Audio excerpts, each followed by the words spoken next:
함께 보실 하나님의 말씀은 구약성경 잠언입니다.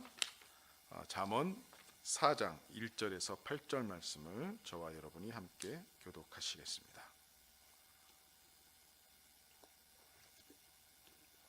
구약성경 잠언 4장 1절에서 8절 말씀입니다. 제가 먼저 한 절 읽고 여러분이 그 다음 절 읽으면서 8절까지 교독하시겠습니다.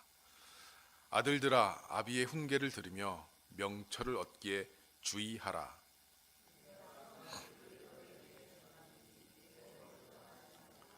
나도 내 아버지에게 아들이었으며 내 어머니 보기에 유약한 외아들이었노라.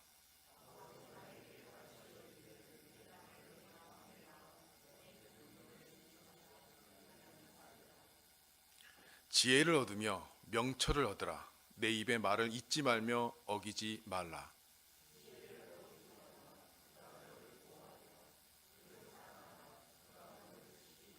지혜가 제일이니 지혜를 얻으라. 내가 얻은 모든 것을 가지고 명철을 얻을지니라.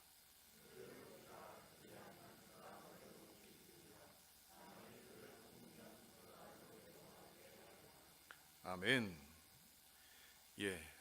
어린이 주일을 맞이해서 최고의 유산이라고 하는 제목으로 설교 말씀 드리겠습니다. 3년 전 한국의 연합뉴스라고 하는 그 뉴스에 기사가 한 토막 있었습니다. 한 아버지가 세상을 떠나자 유산을 놓고 가족 내 다툼이 벌어졌다고 합니다. 이 아버지의 생전에 A씨는 10억 원 상당의 부동산과 9억 원 상당의 현금을 증여받았고, 같은 형제인 B씨와 C씨는 각각 이보다 훨씬 적은 2억 6천만 원 그리고 4억 3천만 원 상당의 부동산과 현금을 받았다고 합니다. 그런데 아버지가 이제 돌아가시자 이 13억 원의 가치가 있는 땅과 건물 등 부동산이 남았습니다. 법정 상속 지분 비율은 어머니가 33%, 자식이 각각 22%씩 해서 1.5%를 어머니가 가지시고 1대1로 자녀들이 배분하는 것이었습니다. 그런데 이 A라고 하는, 아마 장남인 것 같죠? 장남이나 장녀 A라고 하는 이 형제는 이 비율에 불만을 품고 어머니와 다른 형제들을 상대로 기여분 결정 및 상속재산 분할 소송을 냈다고 합니다. 이 A씨는 아버지가 돌아가시기 전부터 부모를 모셨고, 또 암 투병을 한 아버지를 간병했으며, 또 수년 전부터 아버지의 재산을 관리했기 때문에 유산에서 자신의 기업은 30%를 떼고 나머지를 다른 사람들이 분할을 해야 된다라고 주장을 한 것입니다. 그러자 어머니는 이 친아들인 A씨를 상대로 또 맞소송을 냈습니다. 남편이 군복무 기간 혼자서 5년 동안 시부모를 모셨고 시동생들을 보살폈으며, 남편과 함께 농사를 지으며 농지를 불화받는 등 이 남편 재산의 대부분을 형성하는데 기여했으므로 자신의 기업은 30%를 인정해달라고 맞소송을 낸 것입니다. 법원은 이 아들 A씨가 아버지를 특별히 부양했다거나 재산 형성에 기여했다고 인정할 만한 증거가 없다면서 A씨의 기여분 결정 청구를 기각했습니다. 반면 어머니의 기여분 20%를 인정해서 아버지의 유산에서 뗐습니다. 게다가 자식들이 이미 증여받은 재산을 특별 수익으로 넣어서 상속재산에 포함시킨 뒤에 네 사람의 법정 상속 비율에 따라 이를 다시 나눴습니다. 그 결과 이 법원은 A씨는 분할된 몫보다 11억 원을 초과한 금액을 이미 증여받았기 때문에 남은 재산에서 가질 수 있는 몫이 없어졌고, 어머니는 10억 원을, 그리고 다른 형제들은 각각 2억 3천만 원, 6억 2천만 원을 더 가지라고 결정을 했다고 합니다. 다른 나라 이야기 같습니까? 혹시 여러분에게 일어날지도 모르는, 아니 또 일어나고 있는 일인지도 모릅니다. 어린이 주일을 맞이해서 저는 여러분의 자녀가 잘 되기를 축원합니다. 여러분의 가정이 복되시기를 축원합니다. 그런데 과연 어떤 자녀가, 어떤 가정이 잘 되는 가정일까요? 특별히 고국을 떠나 이민 생활을 하는 우리 교포들은 그저 삶의 목적과 의미를 자식들에게 두고 살아가는 사람들이 적지 않다고 생각합니다. 그들은 밤낮으로 돈을 벌기 위해 노력합니다. 아침 일찍부터 저녁 늦게까지 일을 합니다. 밤잠을 안 자고 열심히 일을 합니다. 그리고 그 노력의 대부분을 자녀를 교육하는데 올인하는 그러한 가정들이 적지 않은 것 같습니다. 오늘날은 옛날보다도 더욱더 부모가 자식을 위하여 지원하는 시간과 그 다음에 물질적인 지원이 더 커진 것 같습니다. 그렇죠? 그리고도 은퇴하고서도 자식에게 자신이 한평생 모은 재산을 물려주려고 하는 것입니다. 여러분, 그렇다면 과연 우리 부모가 자녀에게 물려줄 최고의 유산은 어떤 것일까요? 오늘 본문 말씀에는 아버지가 아들에게 주는 중요한 교훈의 말씀이 있습니다. 우리 부모들이 참 귀담아 들어야 될 말씀이라고 생각합니다. 두 가지를 말하고 있는데, 첫째는 신앙을 유산으로 주라는 것이고, 둘째는 지혜와 명철을 얻는 방법을 주라는 것입니다. 신앙과 지혜, 어떤 관계가 있는 것일까요? 우리 인생에 있어서 참된 성공의 비결은 바로 여기 있음을 우리는 알아야 할 것입니다. 여러분들이 자녀에게 물려줄 것이 무엇입니까? 물질의 유산도 있습니다. 건강의 유산도 있습니다. 또 지혜의 유산도 있습니다. 오늘 이 시간 여러분과 제가 과연 우리 자녀에게 물려줄 유산은 무엇일까 함께 생각하며 주님의 귀한 은혜를 받는 시간이 되었으면 합니다. 첫 번째, 함께 읽어봅시다. 가장 귀한, 시작. 가장 귀한 유산은 하나님을 경외하는 신앙입니다.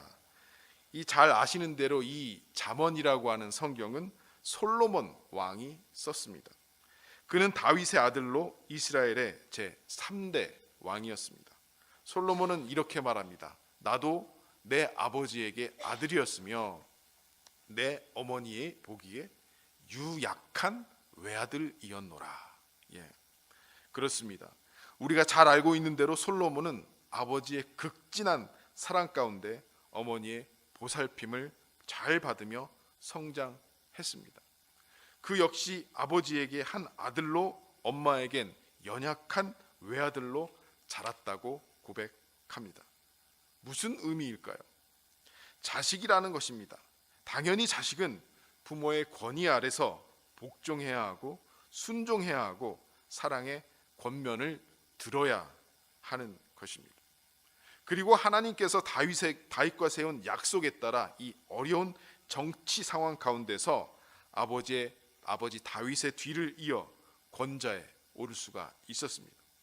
그는 왕에 취임하면서 아버지 다윗이 그에게 한 말씀, 즉 다윗의 유언을 잊지 않았습니다. 본문에서 솔로몬의 말을 한번 들어보겠습니다. 4절 말씀 함께 읽읍시다. 시작.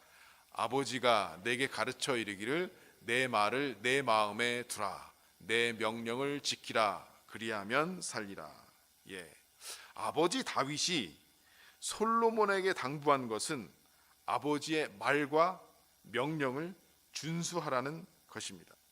그것이 살 길을 보장한다는 것입니다. 과연 다윗이 아들 솔로몬에게 당부한 유언과 같은 말은 어떤 것이었을까요? 어느 부모가 아들이 죽을 것을 기대하겠습니까? 죽기를 바라고 실패하기를 바라겠습니까? 다윗이 아들 솔로몬에게 당부한 이 말씀은 그가 살 길이라고 말을 합니다.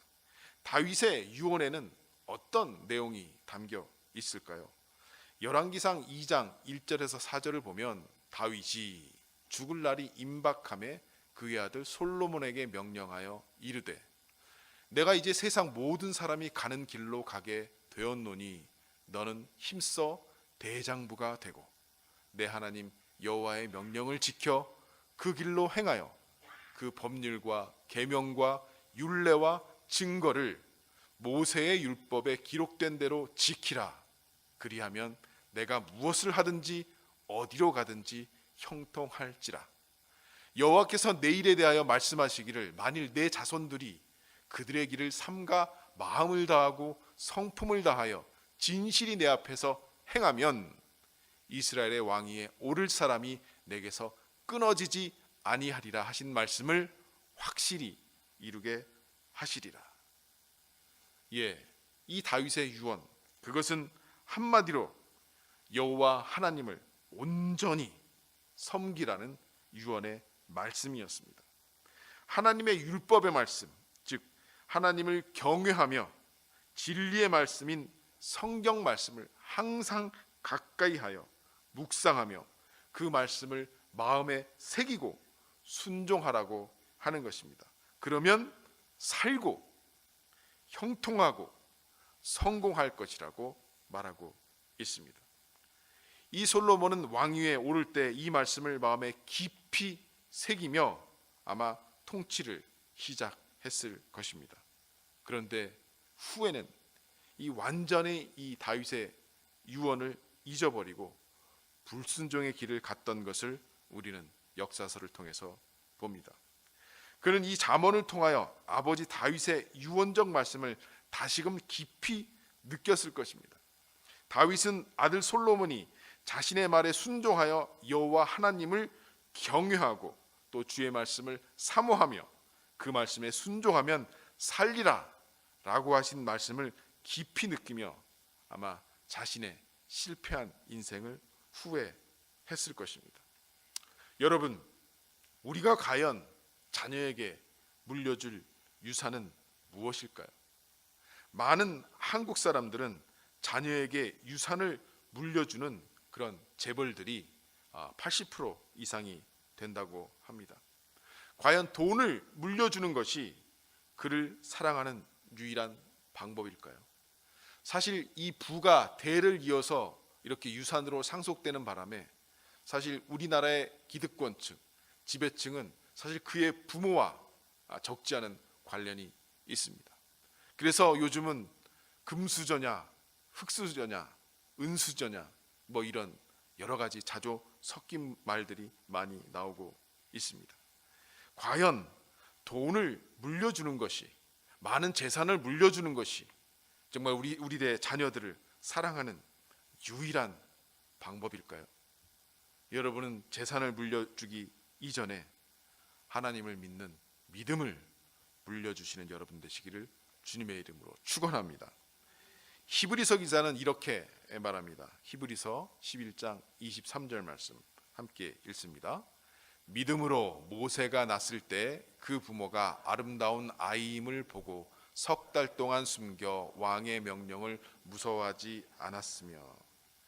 모세의 부모는 믿음으로 모세를 낳았고 그 살벌한 시대에도 정권을 두려워하지 않고 믿음으로 난 난세의 아들 이 모세를 숨겨서 키웠다라고 하는 것입니다.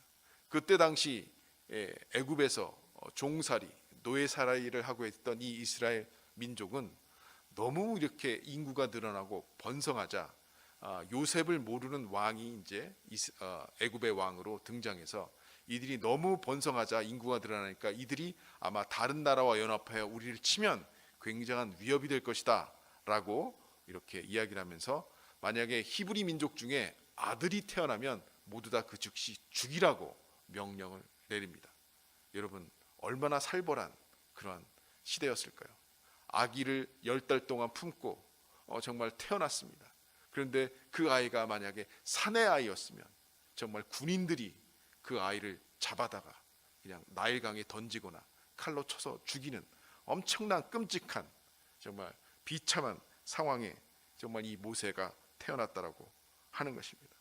그런데 하나님께서는 그 모세를 사랑하셔 이 바로의 공주의 아들로 입양이 되게 하셨습니다.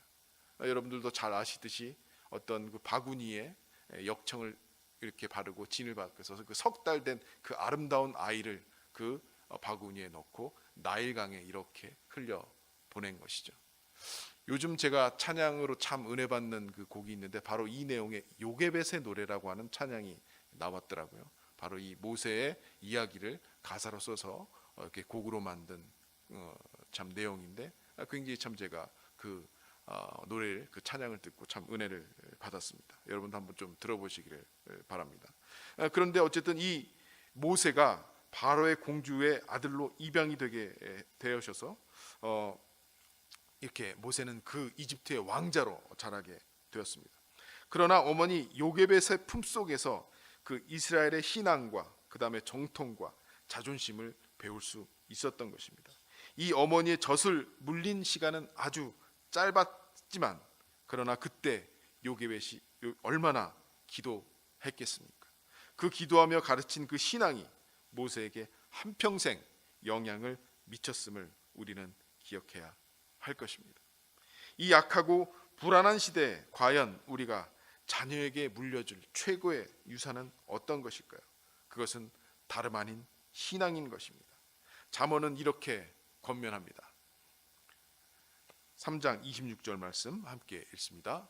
대저 여호와는 내가 의지할 이시니라. 내 발을 지켜 걸리지 않게 하시리라. 우리는 믿음을, 신앙을 유산으로 남겨줘야 하는 것입니다. 자, 두 번째 함께 읽습니다. 시작. 가장 귀한 유산은 지혜입니다. 자녀에게 물려줄 최고의 유산이 또 하나가 있는데 그것은 바로 지혜라고 하는 것입니다.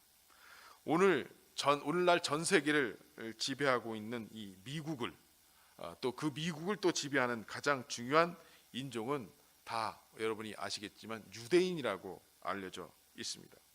특별히 미국에서 활동하는 유태인의 영향력은 막강합니다. 이들은 정치계, 경제계, 교육계, 법조계, 심지어 예술과 예능계에서 아주 막대한 위치를 차지하고 있으며 큰 영향력을 발휘하고 있다라고 하는 것입니다. 이들은 그 어떤 민족보다도 교육에 대한 지대한 관심을 가지고 있는 민족입니다. 그런데 그 교육의 내용은 무엇이냐면 바로 토라, 이 유대교에서 지혜를 전수할 것을 특별하게 강조하고 있기 때문에 이 본문에서도 이 잠언에서도 이 점을 강조하고 있습니다.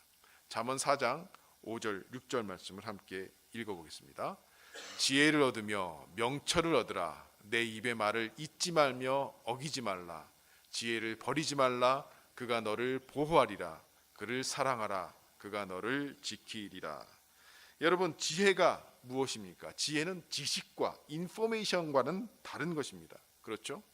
지식은 사물의 정보를 아는 것을 말한다면 지혜는 그 알고 있는 정보를 활용하는 능력을 말할 것입니다. 흔히 말로 배워 대로 쓰는 사람이 있고 또 대로 배워 말로 쓰는 사람이 있다고 하는 것처럼 지혜는 대로 배워서 말로 아니 섬으로 쓸 수 있는 능력을 의미한다라고 하는 것입니다. 잠언 3장은 이 지혜의 가치와 효용도에 대해서 다음과 같이 이야기하고 있습니다. 지혜를 얻은 자와 명철을 얻은 자는 복이 있나니 이는 지혜를 얻는 것이 은을 얻는 것보다 낫고 그 이익이 정금보다 나음이니라. 지혜는 진주보다 귀하니 너의 사모하는 모든 것으로 이에 비교할 수 없도다. 자, 이 지혜가 얼마나 귀한 것입니까? 이 지혜를 얻는 자는 은과 금을 얻는 것보다 낫다고 합니다. 지혜는 장수가 있고 그 다음에 부귀가 있습니다. 그 지혜의 길은 즐겁고 평안합니다. 오래 살고 싶고 부자가 되고 싶다면 여러분 이 지혜를 하나님 앞에 구하시기 바랍니다. 이 지혜를 얻은 자에게는 이 에덴 동산에 있던 생명나무와 같은 영원한 생명을 보장하는 것입니다. 잠언 3장 16절 18절에 보면 그 우편 손에는 장수가 있고 그 좌편 손에는 부귀가 있나니. 자, 오래 살고 이 부한 이것이 있다라고 하는 것이죠. 그 길은 즐거운 길이요 그 첩경은 다 평강이니라. 지혜는 그 얻은 자에게 생명나무라. 지혜를 가진 자는 복되도다. 이 얼마나 고귀한 지혜입니까? 그래서 야고보 사도는 다음과 같이 우리에게 권고합니다. 야고보서 1장 5절 말씀 함께 읽습니다. 시작. 너희 중에 누구든지 지혜가 부족하거든 모든 사람에게 후히 주시고 꾸짖지 아니하시는 하나님께 구하라. 그리하면 주시리라. 여러분, 하나님께 지혜를 구하면 하나님께서 주신다고 약속하셨습니다. 여러분, 많은 지혜와 인포메이션, 지금은 뭐 노하우의 시대가 아니라 노웨어의 시대라고 말을 하지 않습니까? 정말 검색만 해보면 많은 곳에 정보가, 지식이 들어 있습니다. 이러한 넘쳐나는 지식과 넘쳐나는 정보의 홍수 시대에 정말 우리와 우리 자녀에게 필요한 것은 바로 이 하나님의 지혜인 줄로 믿습니다. 여러분, 우리 어린아이들에게만 정말 지혜가 필요한 것이겠습니까? 우리가 이 세상을 살아가면서 이 지혜가 얼마나 소중합니까? 지혜 없는 미련한 사람은 참으로 답답하고 한심하고 함께 옆에 두고 살기가 참 힘이 들 것입니다. 하나님께서 우리에게 주시는 그 어떤 은사보다 이 지혜의 은사를 구하시기를 주님의 이름으로 축원합니다. 그리고 우리들의 자녀들이 이 지혜의 은사를 받아서 누릴 수 있는 유산을 우리 자녀들에게 물려주기 위해서 우리는 힘을 써야 하는 것입니다. 잠언 4장 6절 말씀 함께 읽습니다. 시작. 지혜를 버리지 말라. 그가 너를 보호하리라. 그를 사랑하라. 그가 너를 지키리라. 우리를 지키고 보호하는 것은 무엇입니까? 바로 지혜라고 하는 것입니다. 이 본문에 있는 말씀과 같이 지혜를 소중히 여기고 사모하고 찾으며 얻기 위하여 노력한다면 그 지혜가 우리를 삶의 위험한 가운데에서 보호하고 구원해 주는 것입니다. 그래서 우리 모두는 이 지혜를 사랑해야 합니다. 여러분의 자녀들에게 이 참 지혜를, 이런 하나님의 지혜를 물려주기 위해서 노력하시기를 바랍니다. 자, 세 번째 함께 읽습니다. 시작.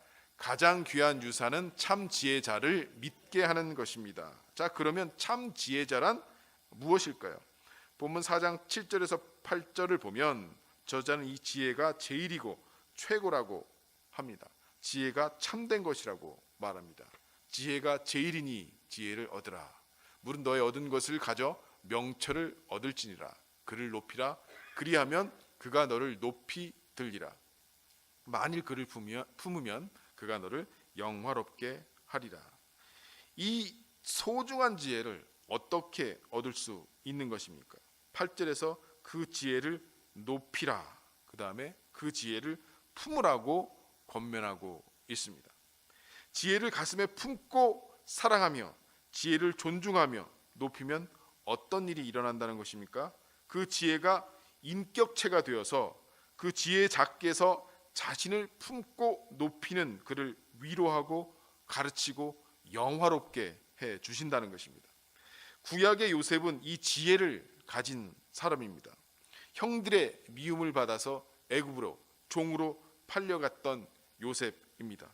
그는 온갖 고난 속에서 그가 받은 것은 바로 이 놀라운 하나님의 지혜였던 것입니다. 시편 105편 17절에서 19절 말씀을 보면 그가 바로 요셉을 이렇게 얘기하는 건데, 그가 한 사람을 앞서 보내셨으면, 이제 그가라고 하는 것은 이제 하나님이시고요. 그가 한 사람을 앞서 보내셨으며 요셉이 종으로 팔렸도다. 그의 발은 착고를 차고 그의 몸은 쇠사슬에 매었으니 곧 여호와의 말씀이 응할 때까지라. 그의 말씀이 그를 단련하였도다. 그의 말씀이 그를 단련하였도다. 여러분, 참 지혜는 이러한 고난 속에서 배워주는 것인 줄로 여러분 믿으시기 바랍니다. 요셉은 엄청난 단련의 이 고난 속에서 참된 지혜를 얻은 것입니다. 그래서 마침내 이 자기들을 애굽에 팔아넘긴 형들이 자기가 애굽 총리가 되었을 때 그 눈앞에서 형들을 목격하고, 하나님께서 그때 나에게 꾸게 하셨던 그 꿈이 이루어짐을 느꼈을 것입니다. 그러나 정말 애굽의 총리가 되고 그 먹을 것이 없어서 이 애굽에 왔던 이 형들을 보면서 이제 벌벌벌 떨고 있는 이 형들에게 이 요셉은 이렇게 말하는 것을 우리는 창세기 45장 5절에서 읽을 수 있습니다. 당신들이 나를 이곳에 팔았으므로 근심하지 마소서, 한탄하지 마소서. 하나님이 생명을 구원하시려고 나를 당신들 앞서 보내셨나이다. 이 얼마나 놀라운 지혜의 말입니까? 정말 자기 자신이 그 형들의 미움을 받고 죽을 뻔하다가 노예로 팔려서 그 고생했던, 고난을 받았던 그 기억을 기억한다면 요셉은 정말 자신의 말 한마디면 형들에게 복수를 할 수 있었을 것입니다. 그러나 요셉은 하나님에게 그 고난의 과정, 역경의 과정을 통해서 바로 이 지혜를 얻은 사람이었습니다. 바로 용서와 화해와 사랑의 지혜였던 것입니다. 어떻게 이런 일이 가능할 수 있습니까? 바로 하나님의 말씀 때문입니다. 하나님의 말씀, 즉 언약의 말씀이 뭡니까? 그를 단련하였다고 말합니다. 인생의 참된 지혜를 바로 그 하나님의 말씀이 얻게 한 것입니다. 원망과 분노, 증오를 다 포기하게 하시고, 그 다음에 자기의 의를 포기하게 하시고, 오직 하나님의 말씀의 섭리적 역사를 바라보는 지혜를 그는 갖게 된 것입니다. 저 형들이 나를 미워해서 팔아서 내가 팔려서 이렇게 오게 됐지만 하나님이 우리의 종족을 보존하시려고, 우리 가족을 구원하시려고 하나님이 나를 앞서 보내셨다. 나를 보내신 것은 당신들이 아니라 하나님이시라고 고백했던 것입니다. 여러분, 문자 그대로 우리가 말하면 지금으로 말하면 이 미국과 같은 당대 최고의 강대국이었던 애굽의 총리였습니다.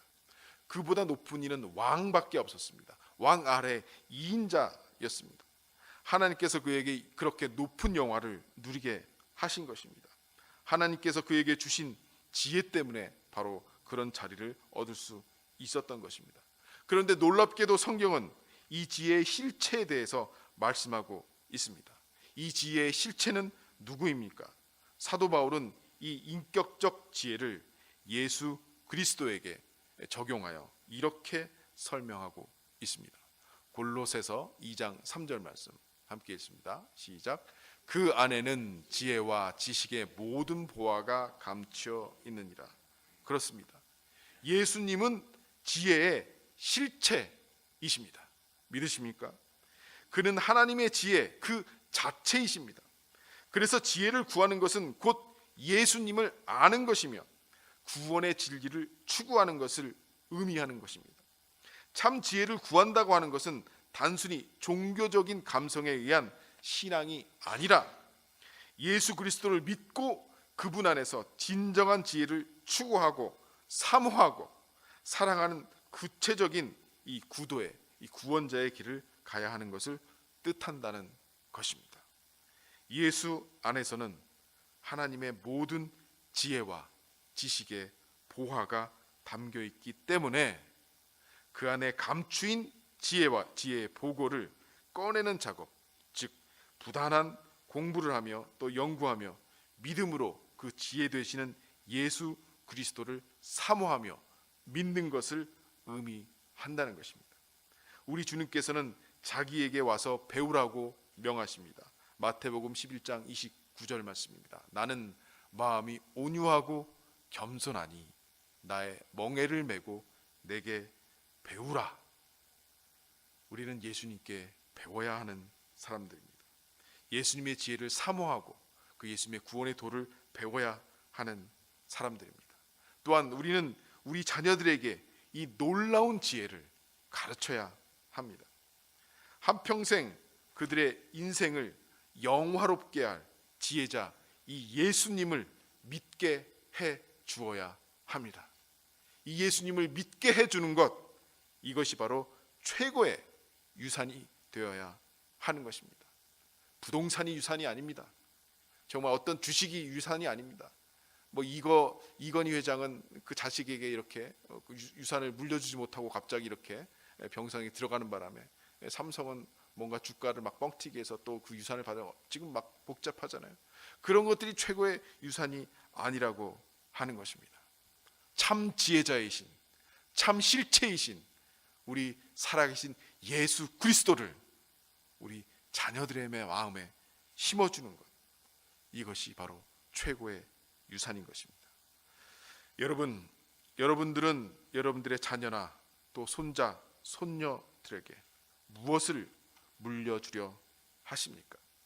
물질이나 지식은 세상의 것을 물려주는 것입니다. 그러나 유산은 세상적인 것입니다. 그런 유산은 세상적인 것입니다. 이것은 유한하여 없어지는 것입니다. 그러나 신앙은 온 우주 만물의 주인이신 하나님의 것을 물려주는 것입니다.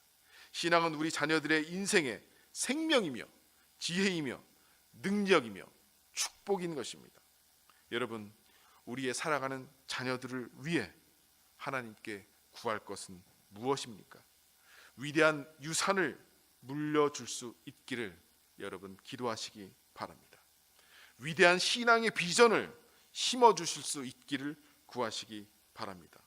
그래서 여러분의 자녀가 하나님과 사람 앞에서 인정받고 존경받는 지혜의 사람이 되어서 그들이 장차 이 하나님의 나라를 세우고 섬기는 귀한 사역을 감당하는 복된 주의 백성들이 되시기를 주님의 이름으로 축원합니다. 우리 자녀들에게 이 귀한 유산을 물려주려면 그러면 어떻게 해야 될까요? 먼저 부모된 우리가, 부모된 여러분이 믿음 생활을 바르게 해야 한다는 것입니다. 내가 믿음 생활을 제대로 해서 자녀들이 그것을 느끼게 해야 합니다. 우리 아버지, 어머니의 기도와 신앙이 느껴지고 항복되어야 하는 것입니다. 많은 우리 자녀들이 어린 시절 교회에 나갔다가 고등학교를 졸업하고 대학에 가고 사회에 나가면서 신앙을 잃어버린 그런 사람들이 많습니다. 그러나 어린 시절 기도로 키운 자녀, 그들에게 참 지혜자이신 예수님을 믿게 하려고 기도했던 그 사람들은 반드시 때가 되면 하나님 앞으로 돌아오게 돼 있는 것입니다. 부모들이 기도가 그렇게 응답되는 것을 보고 하나님이 정말 살아계시는구나, 자녀들이 그것을 부모의 기도 생활을 통해서 알 수 있도록 바르고 신실한 믿음 생활의 본을 보여야 하는 것입니다. 이것이 살아있는 신앙입니다. 그 신앙이 이루어질 때 이 부모의 경건한 힘과 그가 믿는 하나님의 말씀에 대한 권위가 생기는 것입니다. 우리 사랑하는 우리의 자녀들이, 아들과 딸들이 이 험한 세상에서 어떠한 형편에서도 굴하지 않고 온전한 신앙과 지혜로 당당한 그리고 진실한 아버지 어머니의 신앙과 삶을 본받아 살아갈 수 있도록 애써야 할 것입니다. 그러려면 바로 우리 부모된 자들이 온전히 하나님을 경외하는 삶을 살아야 한다는 것입니다. 우리 마지막으로 잠언 22장 6절 말씀을 함께 읽으시겠습니다. 마땅히 행할 길을 아이에게 가르치라. 그리하면 늙어도 그것을 떠나지 아니하리라. 아멘. 기도하겠습니다. 하나님 아버지, 감사를 드립니다. 어린이 주일을 맞이해서 정말 우리 어린이들을 축복하고 또 우리 자녀들에게, 우리들에게 이 귀한 하나님의 아들, 딸들을 맡겨주신 것을 아버지 감사를 드립니다. 하나님, 정말 이 최고의 유산은 하나님을 믿는 이 신앙과 지혜라고 하였습니다. 아버지 하나님, 우리가 정말 열심히 일하는 이유가 어디 있겠습니까? 정말 많은 것을 물려주려고 한다거나 아니면 정말 좋은 그 교육을 받게 하려고 하는 그런 이유가 주님 어디 있습니까? 아버지 하나님, 우리 하나님이 원하시는 최고의 유산을 물려주는 저희 리자이나 한인교회 부모들이 될 수 있도록 주님 축복하여 주시옵소서. 아버지, 그러기 위해서 자녀들이 보기에 정말 우리 부모들이 먼저 하나님을 믿는 경건한 믿음의 본을 보이고 그 살아계신 하나님과 정말 호흡하며 기도하며 동행하는 그런 삶의 본을 보여 이들에게 참된 하나님, 살아계신 예수 그리스도를 정말 유산으로 물려주는 귀한 하나님의 백성들에게 모든 성도들을 축복하여 주시옵소서. 감사하며 모든 말씀 예수님 이름으로